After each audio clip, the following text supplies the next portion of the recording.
Père, du Fils et du Saint-Esprit. Amen. La grâce de Jésus, notre Seigneur, l'amour de Dieu le Père, la communion de l'Esprit Saint soit toujours avec vous. Et avec votre esprit. Et bienvenue à tous ceux qui sont en communion avec nous, en union de prière avec nous, grâce aux moyens modernes des techniques modernes de Facebook, de l'Internet, du réseau, et aussi de YouTube, de tous ceux et celles de notre paroisse, de Rosy, de Notre-Dame de Lourdes, et puis de tous ceux et de toutes celles qui, à travers le monde, sont véritablement en communion de prière avec nous. Et je pense aussi aujourd'hui, plus spécialement, de plus en plus les gens nous demandent de prier pour vous. Vous avez beaucoup d'intentions de prière, vous-même, vous avez reçu certainement des invitations des gens, et moi je pense en particulier à ceux qui sont en communion avec nous, pas seulement à l'île Maurice, et qui nous ont demandé de prier spécialement pour eux, pour des membres de leur famille.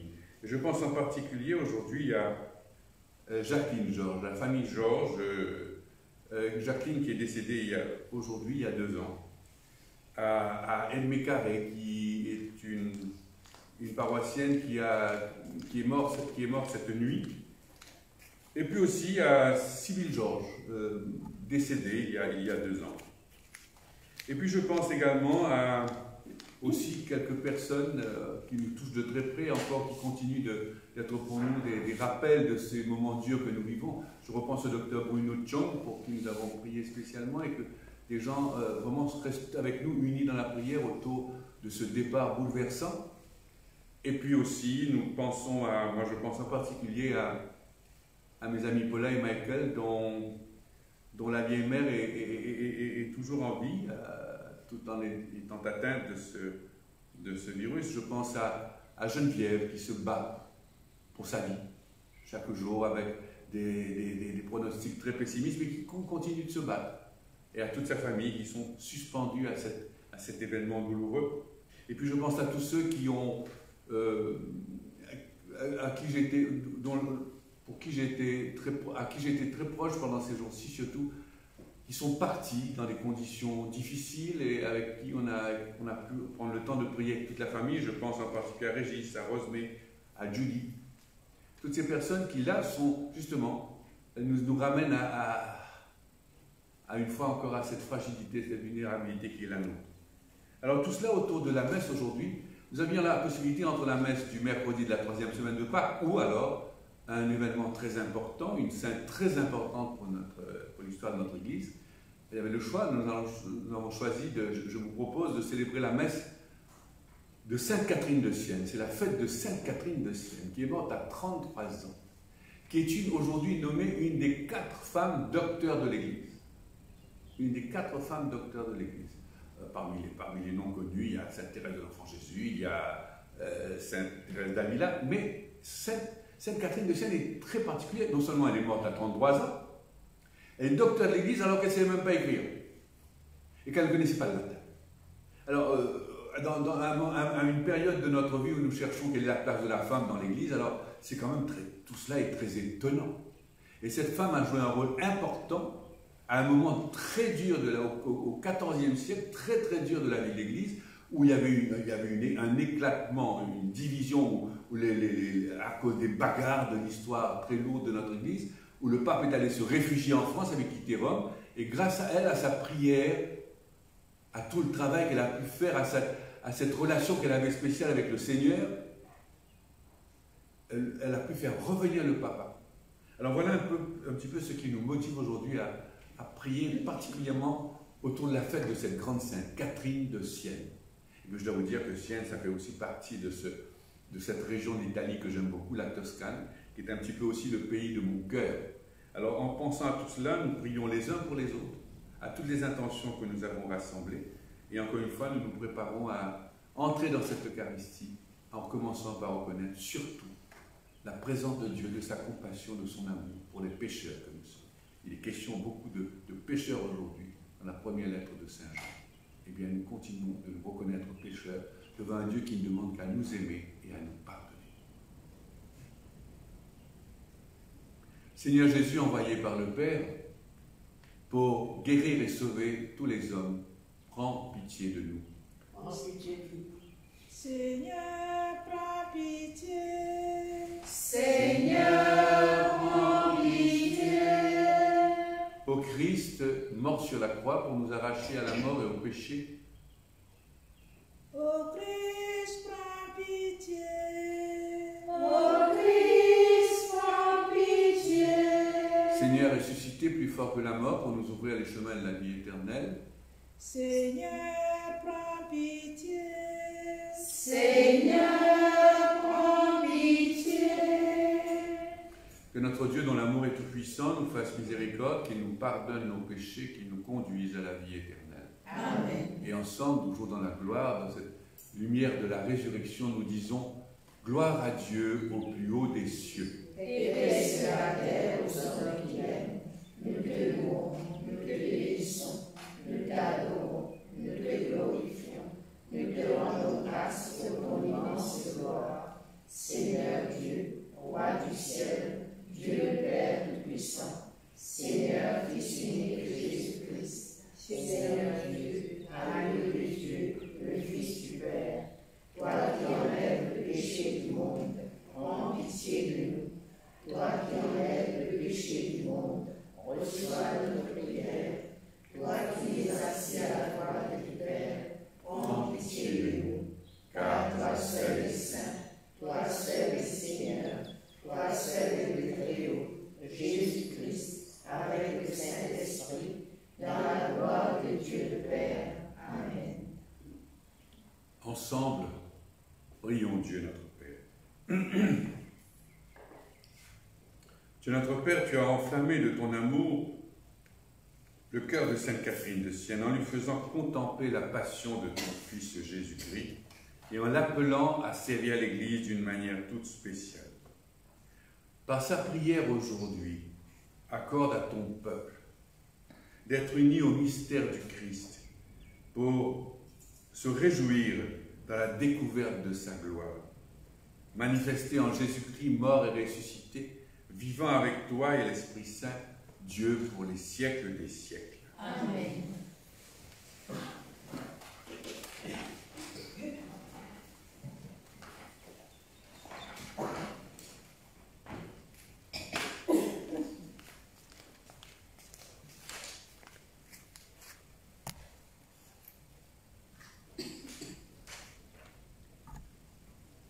Lecture de la première lettre de Saint Jean, chapitre 1, verset 5 au chapitre 2, verset 2. Bien-aimés, tel est le message que nous avons entendu de Jésus-Christ et que nous vous annonçons. Dieu est lumière, en lui il n'y a pas de ténèbres. Si nous disons que nous sommes en communion avec lui, alors que nous marchons dans les ténèbres, nous sommes des menteurs. Nous ne faisons pas la vérité. Mais si nous marchons dans la lumière, comme il est lui-même dans la lumière, nous sommes en communion les uns avec les autres. Et le sang de Jésus, son Fils, nous purifie de tout péché. Si nous disons que nous n'avons pas de péché, nous nous égarons nous-mêmes et la vérité n'est pas en nous. Si nous reconnaissons nos péchés, lui qui est fidèle et juste va jusqu'à pardonner nos péchés et nous purifier de toute injustice. Si nous disons que nous sommes sans péché, nous faisons de lui un menteur et sa parole n'est pas en nous. Mes petits enfants, je vous écris cela pour que vous évitiez le péché. Mais si l'un de vous vient à pécher, nous avons un défenseur devant le Père, Jésus-Christ le juste. C'est lui qui, par son sacrifice, obtient le pardon de nos péchés, non seulement les nôtres, mais encore ceux du monde entier. Parole du Seigneur. Nous rendons grâce à Dieu.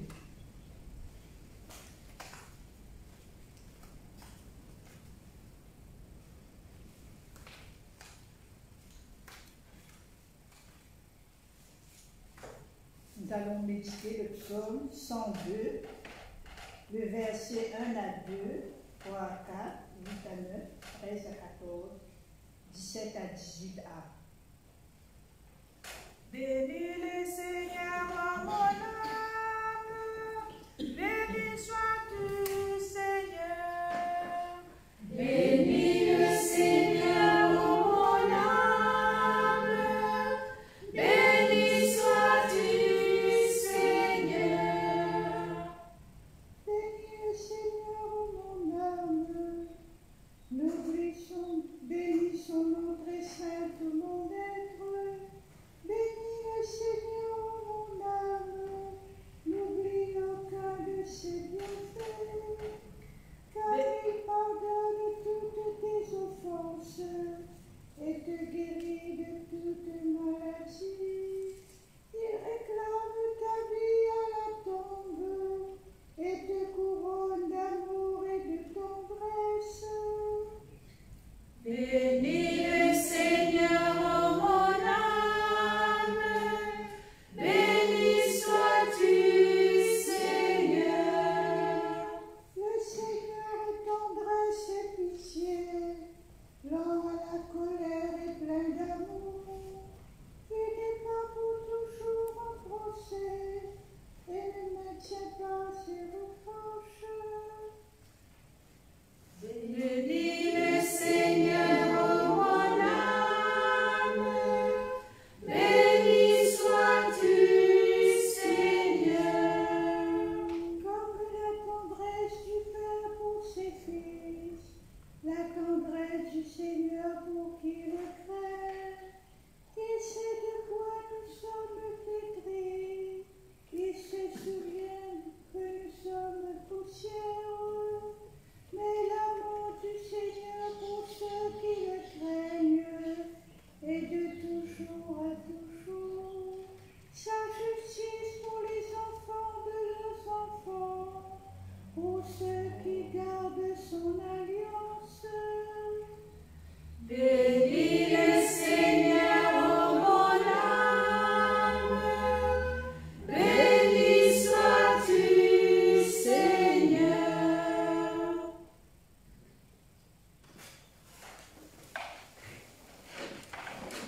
Alléluia, Alléluia, Alléluia, Alléluia, Alléluia. tu es béni, Père, Seigneur du ciel et de la terre. Tu as révélé aux tout petits le mystère du royaume. Alléluia, Alléluia, Alléluia, Alléluia, Alléluia.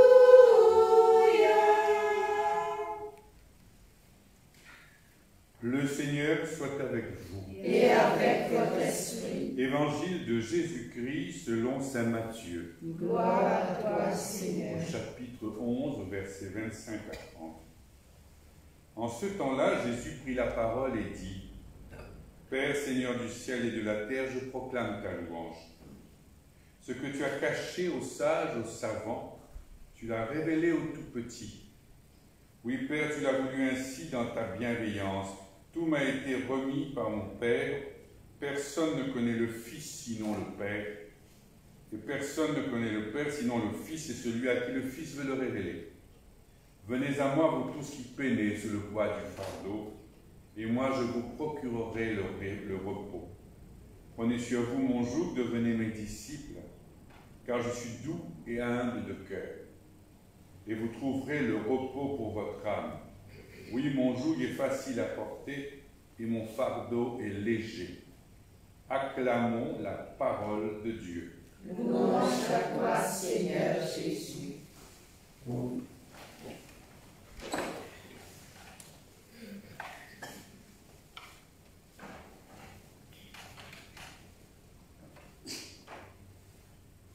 lecture d'aujourd'hui, surtout la première lecture, la lettre de Saint Jean, nous fait toucher du doigt une réalité que nous avons à vivre, plus que jamais aujourd'hui, et qui pose beaucoup de questions. Où Saint Jean nous invite à méditer sur quelque chose qui nous touche, l'amour de Dieu pour les pécheurs que nous sommes. L'amour de Dieu, Dieu qui envoie son Fils dans le monde, non pas pour condamner le monde, mais pour sauver le monde. Et surtout pour redonner espoir aux pécheurs que nous sommes. Alors c'est vrai que ce mot pécheur évoque beaucoup de choses dans l'Église. Et peut-être qu'on s'en est un peu trop servi, peut-être dans le passé, de manière un petit peu caricaturale. On a traumatisé les gens en insistant sur non seulement le péché et la peur de l'enfer, sous prétexte de nous redresser, de nous faire prendre le bon chemin, si bien qu'on est passé d'un extrême à l'autre. Et aujourd'hui, ce mot-là, on l'a laissé de côté. Non seulement on l'a laissé de côté, au point qu'on est dans le flou le plus total, on ne sait plus ce qu'est le péché. On ne sait plus qu'est-ce qui est péché. Ou alors, voilà. Alors qu'en fait, tout était péché. Aujourd'hui, on nous dit plus rien n'est péché. Il n'y a plus d'interdit, il n'y a plus de référence. Il y a interdit d'interdire, tout est permis. Alors on est dans une espèce de confusion mentale énorme. Et ça peut même aller très loin.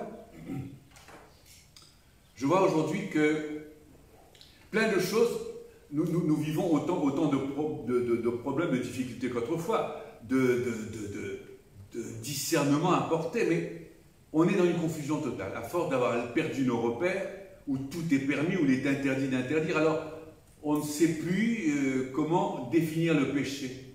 Alors ce qui se passe aujourd'hui, prêtre depuis 50 ans, je constate une chose.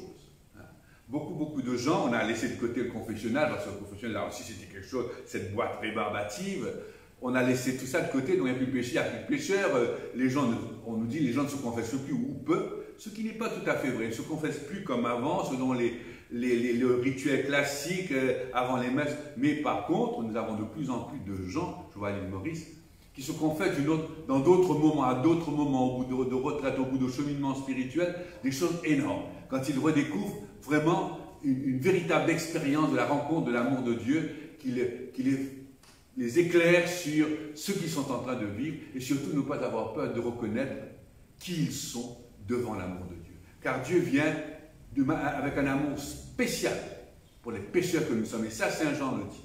Et que si nous ne voulons pas accepter cette vérité, et que dans le monde où nous vivons aujourd'hui, on est libéré de tout ça, que c'est des choses du passé, alors on passe à côté de certaines choses extrêmement complexes, extrêmement confuses. Vous savez, il y a une chose qui me frappe beaucoup. Je vous disais tout à l'heure, les gens ne se reconnaissent plus pécheurs, ou alors ils vous disent, par exemple, « Ah, moi, je me confesse directement à Dieu. J'ai plus besoin de passer par un prêtre pécheur comme moi, je me confesse directement à Dieu. » Au moins, là, ils reconnaissent qu'ils ont quelque chose à dire à Dieu. Mais à force de se le dire, de confesser directement à Dieu, ça veut dire qu'on se parle à soi-même. On cause avec soi-même, on règle ses comptes dans sa tête. Et comme résultat, moi je sais que parallèlement à tout ça, il y a tout un progrès qui a été fait, des recherches qui ont été faites sur une science, entre guillemets, de l'homme, de l'être humain, la psychologie, où on vient nous dire au contraire, alors on ferme les confessionnaux, on va ouvrir à côté les cabinets de psychologues. Parce qu'on nous dit que pour nous libérer, il faut mettre des mots sur nos blessures, sur nos déviations, sur nos péchés, sur ce qui nous bloque et qui nous blesse. Il faut mettre des mots pour nous libérer. Et de l'autre côté, on vient nous dire, mais non, moi, je n'ai pas besoin je me confesse directement à Dieu, je me confesse directement avec Dieu. Donc, résultat, c'est qu'au départ, on ne va plus devant quelqu'un pour reconnaître qui on est, ce qu'on a fait, et au bout d'un moment, on vient nous dire, moi, ce que je sais, le processus, c'est au bout d'un moment, j'ai plus de péché. Je ne sais pas qu'est-ce qui est péché. Me confesser, je ne sais pas ce que je vais dire. Moi, je vois beaucoup de gens comme ça qui viennent. Moi, je ne me confesse pas, parce qu'avant, on avait au moins des péchés, on disait, on va le dire directement à Dieu. Mais au bout de quelques temps, à force de ne pas le dire, de ne pas faire le point avec soi-même, devant quelqu'un, ou avec soi-même, pour de vrai, et on a besoin d'être libéré, une parole qui libère, et toute cette recherche, nous savons que toute la recherche de la psychologie, où il faut mettre des mots sur les mots, eh bien, vient nous dire qu'on ne peut pas s'auto-psychanalyser. Qu'il faut aller devant quelqu'un, mettre des mots devant quelqu'un, et par la même occasion, tout un chemin de libération sont devant nous. Eh bien là, non, on se confesse directement à Dieu, donc avec soi-même, et au bout d'un moment, ben, on ne sait plus que c'est le péché. Alors vous savez, moi j'ai une tentation dans ces moments-là, depuis longtemps, une tentation qui m'habite, un rêve que j'ai, je dis toujours aux gens, un rêve que j'ai. Ce rêve, je vais vous le dire aujourd'hui. Être pape pour 24 heures. Je rêve d'être pape pour 24 heures. Vous savez pourquoi? Non pas parce que j'envie particulièrement le régime que vit notre pape aujourd'hui, ou les papes d'avant. Rien que pour changer une loi dans l'Église. Vous donnez la possibilité, non pas de confesser vos péchés, vous n'en avez pas, mais de confesser les péchés du voisin. Prenez le voisin ou la voisine que vous voulez, venez confesser ses péchés. Et là, je vous assure, 2 heures ne suffiront pas. On aura au moins des choses intéressantes à entendre et à se dire. Hein? Moi, quand j'ai besoin de faire le point sur moi-même, tellement j'ai pris l'habitude de ne plus faire le point sur moi, au bout d'un moment, je suis dans la confusion totale, tout est juste, tout est justifié. D'ailleurs, on fait des énormités aujourd'hui, mais plus rien n'est péché. Puisque comme tout le monde le fait, c'est plus grave, c'est plus culpabilisant, tout le monde le fait. On met des énormités, mais tout le monde le fait, donc c'est devenu la norme. Alors que là, justement, venez, vous savez plus ce que vous avez fait comme péché? Mettez la conversation sur monsieur un tel ou madame un tel. 2 heures d'analyse ne suffisent pas. Là, on a une lucidité, une clarté, on a des mots pour définir la situation et les travers de l'autre. Mais moi, je vois. Pour moi, je vois. Alors, c'est pour ça que je vous dis, je rêve de changer cette loi-là. Vous donnez la possibilité de confesser les péchés. Choisissez le voisin que vous voulez, la voisine que vous voulez, venez confesser ses péchés. Je vous assure que 2 heures ne suffiront pas. C'est terrible, hein? Mais je crois, quand je vous parle comme ça, je me souviens que dans l'évangile, Jésus a dû avoir la même intuition à l'époque quand il disait tu vois pas le poteau qui est dans ton œil, tu vois la paille dans l'œil du voisin. Ça ressemble un peu à ça. On va aller, le voisin, on est d'une lucidité, mais par rapport à soi-même. Et puis alors, ou alors c'est l'inverse. Vous avez des gens tellement bloqués, tellement fermés en eux-mêmes, et qui ressassent et qui tournent en rond. Non seulement ce qui est terrible, c'est d'avoir à pardonner ou à demander pardon, mais à ne pas pouvoir se pardonner soi-même. Quand on prend conscience des choses qui nous enferment, et moi j'ai vécu une expérience étonnante à mon arrivée à Maurice comme prêtre, jeune prêtre il y a 50 ans. Un homme qui avait été bloqué, qui était là tous les matins à la messe, qui avait été bloqué par quelque chose qu'il avait vécu 25 ans auparavant. Et un jour, il a accepté de me rencontrer, je passe sur tous les détails, et qui me disait, il avait été bloqué. Je dis, mais attendez, mais Dieu ne vous a pas condamné.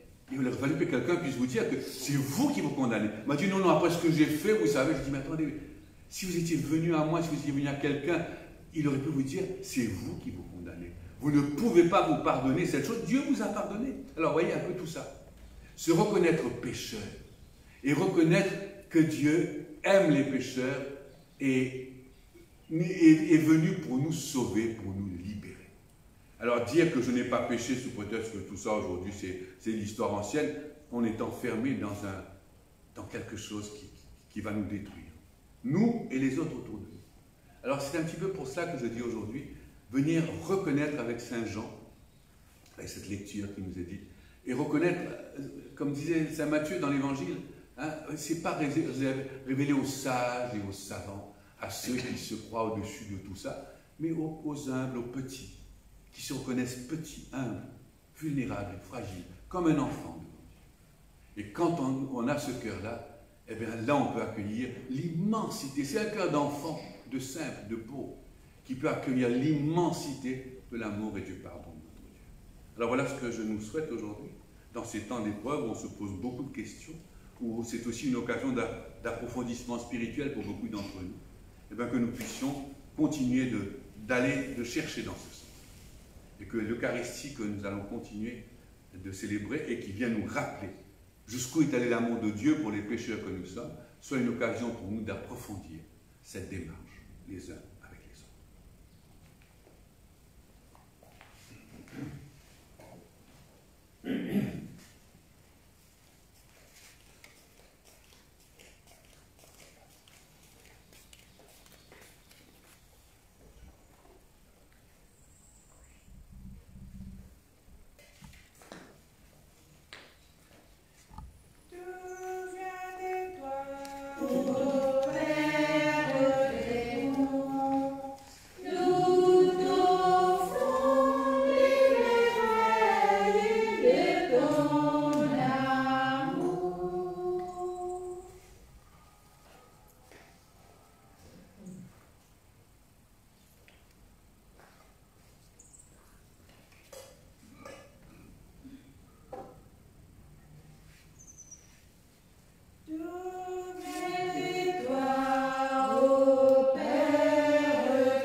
l'Eucharistie de toute l'Église. Pour la gloire de Dieu et le salut du monde.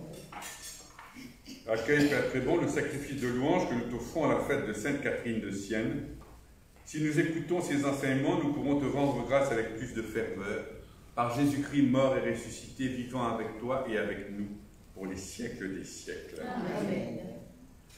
Le Seigneur soit avec vous. Et avec votre esprit. Élevons notre cœur. Élevons nos cœurs, Seigneur. Rendons grâce au Seigneur notre Dieu. Cela est juste et bon.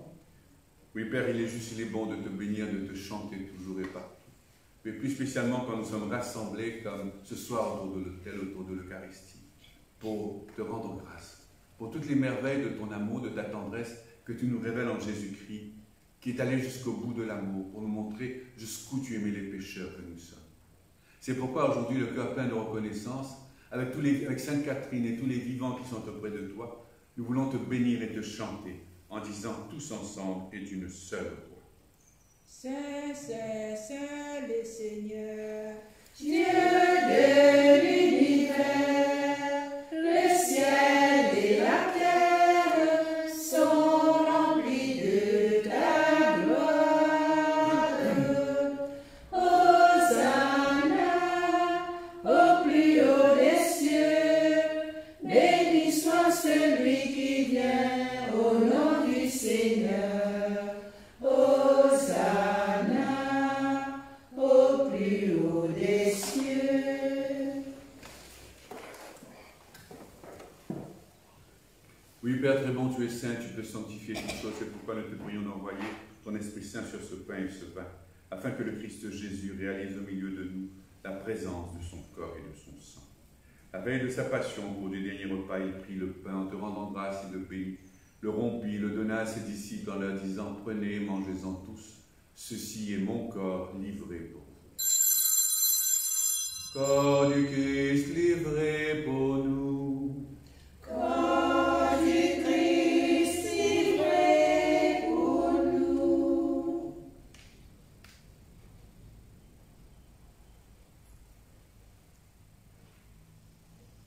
De même, à la fin du repas, il prit la coupe remplie de vin, de nouveau il rendit grâce, le donna à ses disciples en leur disant « Prenez, buvez-en tous, car ceci est la coupe de mon sang, le sang de l'alliance nouvelle et éternelle, qui sera versé pour vous et pour la multitude en rémission des péchés. Vous ferez cela en mémoire de moi. » Sang du Christ versé pour nous. Sang du Christ versé pour nous. gloire à toi qui étais mort, Gloire à toi qui es vivant, notre Sauveur et notre Dieu. Viens, Seigneur Jésus. Oui, Père très bon, nous célébrons ici la mort et la résurrection de Jésus-Christ, ton Fils bien-aimé. Nous te remercions de pouvoir célébrer cette Eucharistie en ta présence.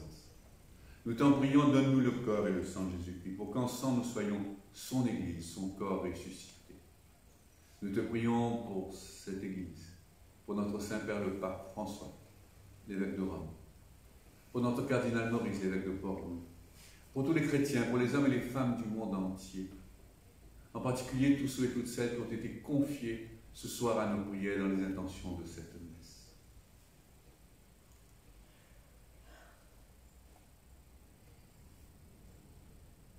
Nous te prions aussi pour ceux et celles qui ont quitté cette terre, victimes de cette pandémie, ou de tous ceux et de toutes celles qui sont morts déjà depuis un peu plus longtemps et qui cependant laissent un vide dans nos vies, dans nos cœurs, et pour qui nous sommes invités à prier spécialement ce soir.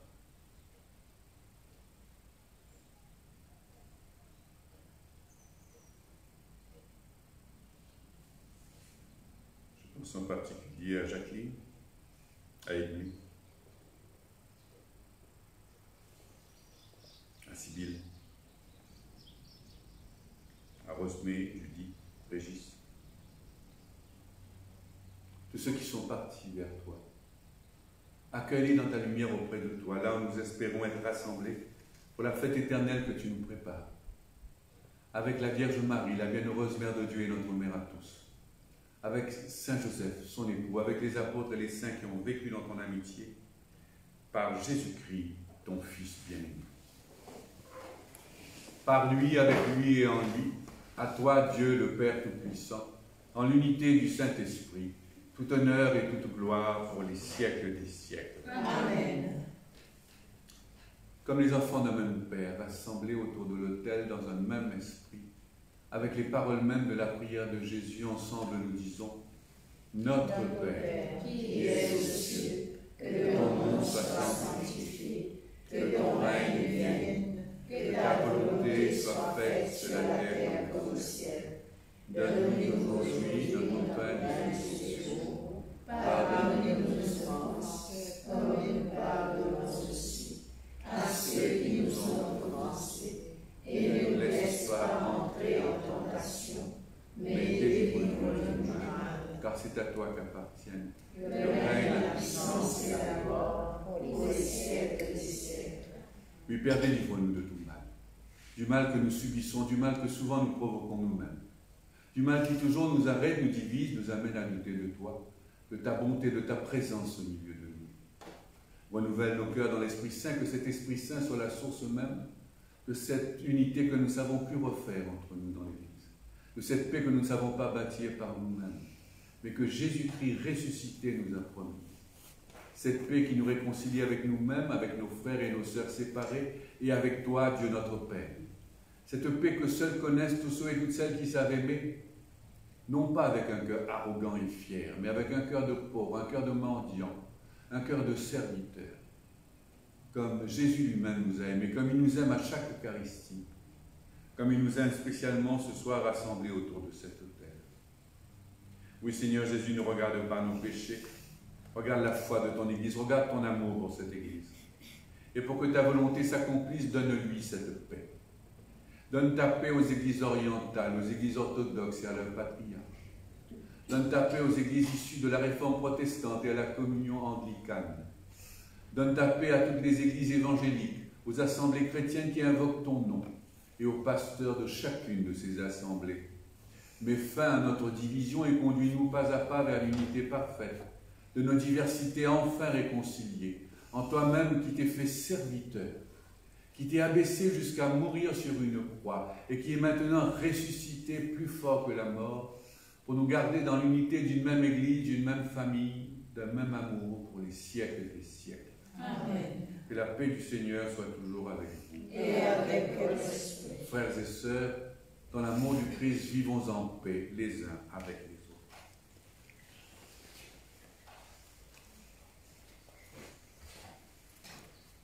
Agneau de Dieu, Qui enlève le péché du monde, prends pitié de nous. Prends pitié de nous. Agneau de Dieu, qui enlève le péché du monde, donne-nous la paix. Donne-nous la paix. Heureux les invités au repas du Seigneur. Voici l'agneau de Dieu, Jésus-Christ ressuscité, celui qui enlève le péché du monde. Seigneur, je ne suis pas digne de te recevoir, mais dis seulement ta parole et je serai guéri.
à cette étape de notre célébration, nous sommes particulièrement en communion de pensée et d'esprit avec tous ceux et toutes celles qui, à cause des contraintes de cette épidémie, ne peuvent pas être rassemblés avec nous dans ce lieu de célébration, mais sont en communion avec nous, en présence spéciale, en relation spéciale avec nous, à travers votre écran d'ordinateur ou de téléphone. Alors, avec vous et pour vous, nous renouvelons ce désir de communion spirituelle. Seigneur, en union avec les prêtres de chaque autel de ton Église, où ton corps et ton sang très saint sont offerts au Père, je veux t'offrir des louanges et des actions de grâce. Je t'offre mon âme et mon corps avec le désir ardent d'être toujours unis à toi. Comme je ne peux pas te recevoir sacramentellement, je te demande de venir spirituellement dans mon cœur. Je me joins à toi avec toute la force, toute l'affection de mon âme, que rien ne me sépare de toi, que je vive et que je meure dans ton amour. Je sais ton amour assez puissant pour que tu te donnes à moi. Mon cœur te désire ardemment. Alors Seigneur, viens en moi, viens maintenant. Amen.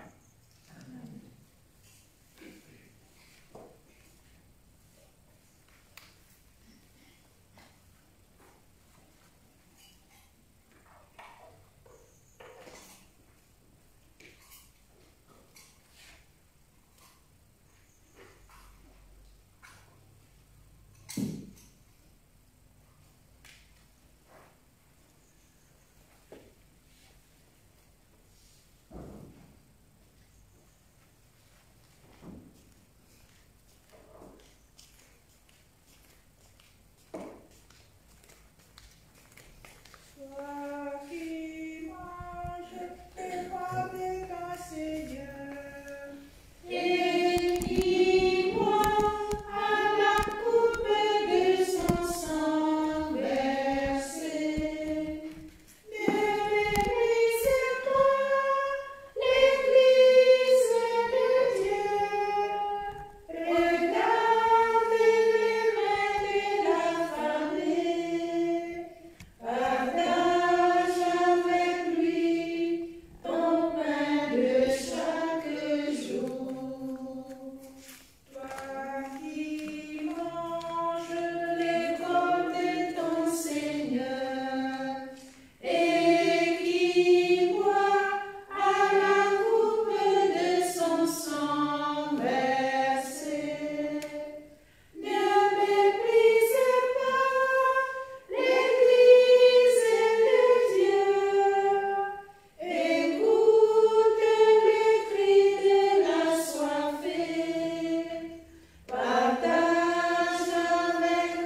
l'invitation qu'adresse notre évêque à tout le diocèse de Port-Loup et en communion avec toute l'Église qui est à l'île Maurice, nous redisons ce soir cette prière de consécration en ce temps d'épreuve. Cœur sacré de Jésus, plein de miséricorde, par l'intercession du cœur immaculé de Marie, notre maman à tous, je me consacre à toi avec toute ma famille. Je te confie notre pays et tous les Mauriciens qui sont inquiets et qui souffrent de la pandémie du coronavirus. Protège-nous, apaise-nous par ta fidèle présence à nos côtés, fais jaillir en nous l'espérance. Je te confie spécialement les malades et leurs familles, le personnel médical qui se dévoue auprès d'eux, ainsi que tous ceux qui travaillent dans les services essentiels. Répands sur eux tous la douceur de ta miséricorde. Je te confie aussi toutes les familles mauriciennes. Donne-leur la grâce de la réconciliation et de ta paix. Protège spécialement celles et ceux qui vivent dans l'angoisse de perdre leur travail. Je te confie enfin les autorités de l'État, les décideurs économiques, les professionnels de la société civile. Donne-leur ta sagesse et mets en leur cœur le souci fraternel du bien commun. Jésus miséricordieux, au milieu de cette épreuve, rappelle-nous sans cesse que tu es ressuscité, que tu as vaincu la mort. Entraîne-nous avec toi dans une vie nouvelle, où tu nous apprendras à choisir entre le superflu et le nécessaire, à écouter le cri des pauvres et le cri de la terre, et à inventer de nouveaux chemins de solidarité et de paix sociale. Vierge Marie, toi qui es restée debout au pied de la croix, toi qui as fait confiance jusqu'au bout, mets en nos cœurs l'espérance.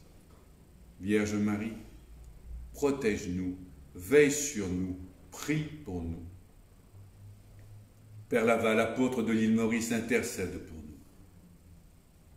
Jésus, au cœur plein de miséricorde, nous avons confiance en toi. Amen. Amen.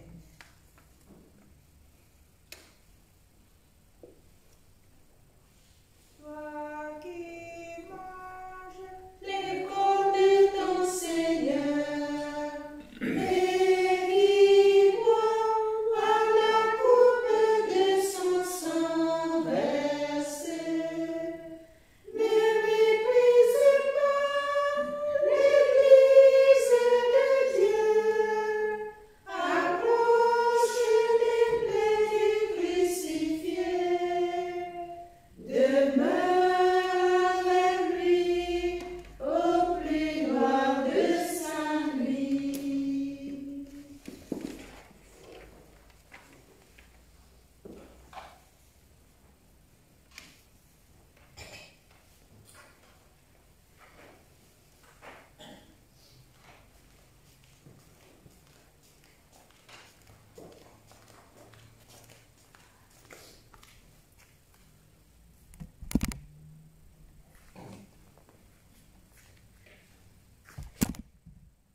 À la fin de cette célébration, avant de nous séparer, rassemblons une fois encore notre prière.